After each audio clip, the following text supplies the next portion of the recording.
저는 7년차 아이 하나 키우고 있는 맞벌이 엄마입니다. 오늘 이혼을 생각하며 누구에게도 하지 못하는 말을 하려고 그랬습니다. 저희는 2년 연애를 했고 둘 다 홍기가 차 결혼을 서두르게 되었습니다.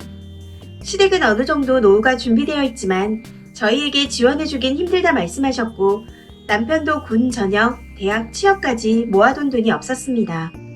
저는 그나마 2천 정도 모아두었고 친정에서 2천 보태주셔서 총 4천으로 작년까지 4천에 30만원짜리 월세에서 살았어요. 신혼여행은 제주도 다녀왔고 산후조리원 구경도 못했습니다. 친정 근처에 산다는 이유로 매년 명절에는 시댁에서 살다시피 해야 했고 모든 일은 거의 제가 다 했습니다. 그러다가 올해 초 대출을 조금 끼고 집을 샀고 남편의 평생 소원인 국산 중형차도 한 대 구입했습니다. 저는 나름 저희가 열심히 일한 것에 대한 보상이라고 생각했어요. 아이와 떨어져 지내면서까지 열심히 일해서 월세에서 벗어난 기쁨도 잠시, 시댁에선 잘했다 칭찬 한마디 없으셨고 시댁살이 하기 싫어 난리치는 독한 며느리로만 보셨습니다. 결혼할 때도 안 보태주셨던 이유 중 하나가 지들이 별 수 있어? 들어오겠지 라는 생각이 있으셨던 분들이시니까요. 진짜 아이와 놀이공원 한 번 못 다니며 열심히 모은 돈인데 시댁 이야기를 쓰려면 하루도 모자랄 정도입니다. 그러던 시어머니가 6월 치매 진단을 받으셨고 이게 시간이 지나면 지날수록 상황이 악화되었습니다. 집을 잃어버리시고 휴대폰 잊어버리시고 엉뚱한 소리 하시다가 느닷없이 주무셨고 갑자기 울거나 때리는 모션도 하셨습니다. 상황이 그러니 저는 요양원을 생각했지만 입 밖으로 내뱉진 않았습니다. 남편이나 신우인 시아버지께서 기분 나쁘실 수 있기 때문이었죠. 그리고 신우가 저희에게 시댁 근처로 이사할 수 없겠냐고 물었습니다. 참고로 신우는 시댁 근처에 살고 있어요. 올해 초 이사를 했는데 누가 이사를 하려고 하겠어요?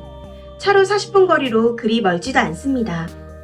더군다나 아이 때문에라도 저희는 친정 도움이 필요하거든요. 솔직히 시아버지가 힘드신 거 당연히 알고 있습니다. 나이 드신 분이 지금 아이가 된 자기 와이프를 챙기기엔 많이 힘드시겠죠. 그런데 저는 일도 하고 대출금도 아직 갚아야 하고 남편이 일을 간둘리 만무하고 저에게 일을 간두고 희색을 바라기엔 저희 생활이 너무 빠듯해질 것은 안 봐도 비디오입니다. 남편도 제가 일을 그만두게 되면 생활이 불편해질 것을 알고 있겠지요. 주말마다 아이를 친정에 맡기고 반찬, 청소, 빨래 이런 것만 하고 와도 몸살로 새벽까지 끙끙 앓습니다. 금요일 저녁에 내려가 일요일 저녁 늦게나 돼야 집에 보내주시려 하니 저는 정말 일주일 내내 일하는 기분이고 차라리 일하는 게 너무 쉽고 행복했습니다. 신우는 평일에 한 번씩 들른다지만 도통 뭘 했는지 모르겠어요. 제가 채워놓은 반찬 외에 다른 반찬은 없고 빨래를 돌리려고 보면 더도 말고 딱 일주일치의 빨래가 있습니다. 신우는 전업주부이고 제가 주말에 오니 주말에는 안 옵니다. 그럼 주말에라도 가족과 함께 할 수 있겠지만 저희는 아니에요. 주말 나들이, 주말 외식, 저희와는 거리가 멀어요. 그래도 남편이 알아주겠지, 이게 도리겠지 하며 버텼습니다. 누구는 금요일 퇴근만 기다리지만 저는 아니었어요. 그러다가 둘째 임신 소식을 듣게 되었습니다. 계획에 있던 임신은 아니었지만 너무 감격스럽고 올해 나에게 너무 좋은 일들만 생기나 싶을 정도로 행복했습니다. 친정 부모님께도 둘째 임신했다. 면목 없지만 둘째도 잘 부탁한다. 꼭 효도하겠다며 죄송한 마음을 비췄고 엄마 아빠는 정말 많이 축하해 주셨습니다. 일하는 게 안쓰럽다며 따로 500만원도 주셨어요. 그리고 둘째 임신 사실을 알고는 신우와 시아버지께도 말씀드렸습니다. 임신했고 앞으로 주말에 가서 노동 못한다고요. 그랬더니 신우이가 나을 생각이냐, 돈 보태줄 테니까 지워라 라고 하더군요. 거기에 시아버지까지 시기가 이런데 임신이 무슨 소리냐, 그런데 임신한 건 한 거지 왜 주말에 못 오냐, 어차피 임신했으니 차라리 일 관두고 여기에서 같이 생활하자 라고 말씀하시더군요. 그런 이야기를 남편과 함께 들었지만 남편은 아무 말 없이 가만히 있었습니다. 이제 시어머니는 배변 활동도 제대로 못하시는데 그걸 며느리인 제가 하는 게 맞는 거였나요? 시어머니 이름으로 연금도 나오는데 요양원 보내는 게 그렇게 천륜을 어기고 지옥불에 떨어질 일인가요? 남편과도 수차례 말다툼을 했습니다. 조금만 더 할 수 있는 데까지 해줄 수 없겠냐. 자기는 남자고 엄마는 여자이니 차라리 너가 낫지 않냐 하는데 아들인 줄도 모르고 본인 이름도 오락가락 하시는데 엄마는 여자니깐이라는 말이 나오나요? 자기 누나도 안 하려는 걸 저는 왜 그렇게 2달 넘게 종전처럼 했나 싶었습니다. 그리고 금요일 저녁 유산을 했어요. 극심한 스트레스로 인한 유산이었습니다. 목요일 저녁부터 내일 가자. 내일 안 갈 거냐. 너가 안 가면 나도 안 간다. 이렇게 앵무새처럼 말하더군요. 제가 너네 누나랑 둘이서 해라고 했더니 남편은 누나는 조카를 봐야 한다는 헛소리를 했습니다. 그래서 나도 우리 땡땡이랑 시간 보내고 싶다. 내가 조카랑 아들 볼 테니 그럼 누나랑 너랑 해라. 했더니 너는 며느리고 여자이지 않냐 하더군요. 그 말에 그럼 신우이는 남자냐 되물었습니다. 이렇게 같은 말만 반복하다 하루가 지났고 결국 금요일 저녁 하혈을 하고 병원에 가서 소파 수술을 받았습니다. 수술을 링거맞고 있는 저에게 남편이 그럼 내일 갈 수 있는 거지? 라고 하더군요. 기가 차고 어이가 없었습니다. 그래서 어제 짐 싸서 아들과 함께 친정에 와 있어요. 회사에는 이미 알려 이번 주 내내 병가를 쓰기로 했고 화요일 집을 내놓으려고 합니다.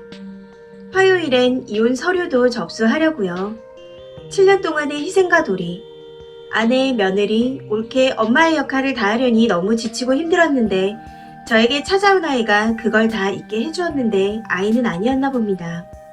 이제 그냥 엄마 아빠의 딸, 그리고 우리 아이의 엄마로만 살고 싶습니다. 추가입니다. 안녕하세요. 그냥 앞뒤 두서없이 속에서 천불이 나고 말할 사람이 없어 인터넷에 쓴 글로 얼굴 한 번 보지 못한 분들께 많은 위로를 받았네요. 감사합니다. 화요일까지는 별거 못했어요. 몸살 기운도 있어 친정집에 누워있다가 저녁에 부모님께 이혼한다고 말씀드렸어요. 이혼하는 이유도 말씀드렸습니다. 수요일에 용달 부르고 아빠 차 끌고 가서 냉장고, TV, 소파, 컴퓨터, 식탁 그리고 제 옷가지들 실어왔습니다. 중고가전에 다 팔아버렸어요. 오는 길에 부동산에 들려 집도 내놓았고요. 이혼 서류도 제 건 다 작성해서 아이 아빠 거 쓰라고 신장 위에 올려놓고 나왔습니다. 도장 찍고 다시 올려놔. 접수는 내가 할게 라고 메모해놓고 오늘 다시 가보니 찢어놨길래 다시 서류 써서 올려놨어요. 변호사 선임했다. 소송할래 협의할래. 라는 메모와 함께요. 시아버님한테 전화 한 통이 왔고 신우한테는 카톡이 왔습니다. 엄청 길게 통화를 하긴 했는데 시아버지 하시는 말씀이 세상이 많이 변했다고 하더라도 이혼은 아직 여자의 흠이다. 아이는 본인 집안의 아이이니 이혼하려거든 놓고 가라 하더군요. 그래서 그럼 지금 아이 짐 싸서 가겠습니다. 어디로 갈까요? 라고 했더니 아니 내가 키운다는 것이 아니고 여튼 땡땡이랑 다시 이야기해봐라. 시어머님 수발이 그렇게 힘들어서 못하겠다면 요양 비용은 너네가 부담하는 걸로 해라 하시더라고요. 참고로 어머님 앞으로 연금도 나오고 있는 상태입니다. 전 그냥 이혼하겠습니다. 땡땡이 아빠는 일하니 아이는 아버님 댁으로 데리고 가면 될까요? 했더니 그 뒤로는 아무 말 없으시더군요. 그리고 신호이는 카톡으로 저를 무지무지 걱정하는 사람처럼 장문의 카톡을 보냈습니다. 그런 카톡 처음 받아봤어요. 비온 뒤 땅이 굳어진다 라고 하길래 이미 마음 굳혔다 했습니다. 그래서 오늘은 난생 처음 변호사 사무실도 가봤네요. 집 살 때 대출을 제 이름으로 받느라 집도 제 이름으로 되어 있고 친정 부모님께 받았던 금액도 확인되니 재산 분할이라고 해도 크게 뭘 뺏기거나 할 건 없어 보입니다. 그리고 상대적으로 아이도 아직 어리고 집안 분위기상 아이를 키울 수 있는 건 90% 넘게 저일 거라고 하시더군요. 남편한테는 그래도 차 한 대는 그냥 둘까 싶습니다. 그거라도 있어야 나중에 아이 만나러 오고 태우고 놀러도 가지 않을까 하는 생각이 들기도 합니다. 제 인생 중 최대 몸무게를 기록하고 있네요. 40kg대의 몸무게라니. 아이 아빠가 오늘 저녁에 잠깐 보자고 해서 친정으로 오랬더니 그건 좀 그렇다네요. 전 매주 좀 그랬는데 말이죠. 얼굴도 모르는 제 사정을 제가 믿고 살았던 남편보다 더 공감해주시고 위로해주시고 욕해주셔서 너무 감사합니다. 이연료로 사는 것, 한부모 가정으로 아이를 키워야 하는 것이 아이한테 어떤 아픔이고 상처일지 저는 다 알지 못하지만 행복한 가정에서 살아야 아이가 행복해질 수 있다는 말을 믿기에 오늘은 아이한테도 조심스럽게 이야기를 해보려고 합니다. 다시 한번 감사합니다. 댓글입니다. 첫 번째 댓글. 아줌마, 아직 정신 못 차렸네. 차를 왜 넘겨줘? 다 뺏어서 그지 새끼로 만들어버려요. 지 새끼 보고 싶으면 걸어서 오든 버스를 타고 오든 알아서 다 찾아옵니다. 두 번째 댓글. 이혼할 때 불쌍한 인생 어찌 살까 하는 연민으로 퍼주지 마세요. 시간이 지나고 나면 알게 됩니다. 그게 얼마나 허무한 일인지. 세 번째 댓글. 이혼 시에 차 뺏어오시고요. 이혼 끝나시면 시아버지랑 신우도 소송해서 위자료 받으세요. 혼인 파탄 원인 제공으로 소송하시면 님이 이겨요. 돈은 얼마 못 받겠지만 한 맺힌 속이 조금은 시원해질 거고 아이를 위해 돈도 모으셔야죠.